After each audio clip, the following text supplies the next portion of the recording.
Up first this evening, the latest from two by-elections held earlier today. The elections were held in Northwest St Andrew and the Norman Gardens Division. We'll have reports on how the day went in the later in the newscast. But first, the results so far suggest that Dr. Nigel Clark of the Jamaica Labour Party has won in the Northwest St Andrew constituency. TVJ's Giovanni Dennis now joins us live at the Electoral Office of Jamaica, EOJ. Giovanni?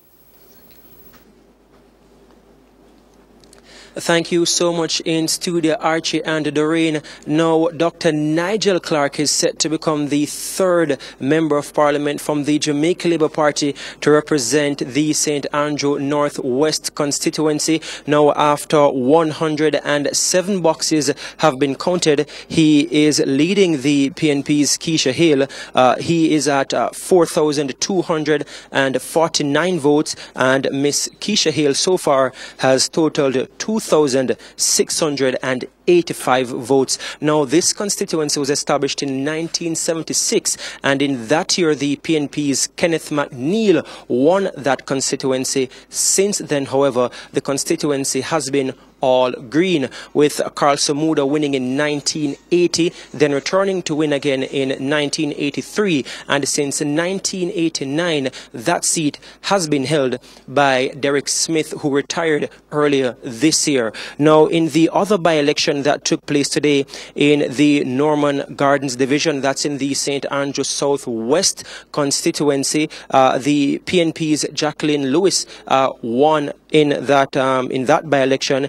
She defeated Headley Wilson, and the total votes in that constituency are 2,062 for Miss Lewis, and for Mr. Headley Wilson, 124 votes. Now, the voter turnout in that constituency was 16%. Now, with me is the Director of Elections, Mr. Orrit Fisher. Of course, we are coming to you from the Election Center here at the Electoral Commission of Jamaica on Red Hills Road. Mr. Fisher, as he is making his way in, the voter turnout, the latest that we received was at 24% for the St Andrew Northwest constituency. What's the latest that you can tell us about voter turnout today?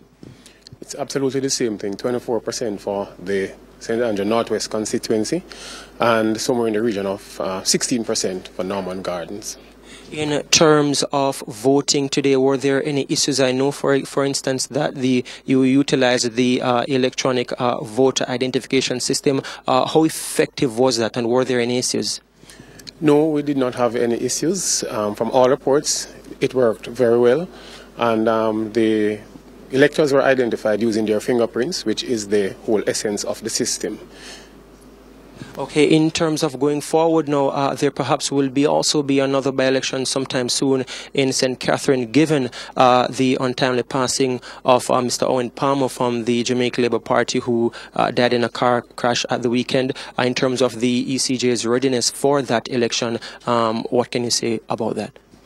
In terms of by-elections, I understand also that a councillor would have died from somewhere in Clarendon, and essentially we are prepared to handle by-elections. Once we have adequate notice, we do the necessary recruitment and to put people in place to ensure that we can conduct the election.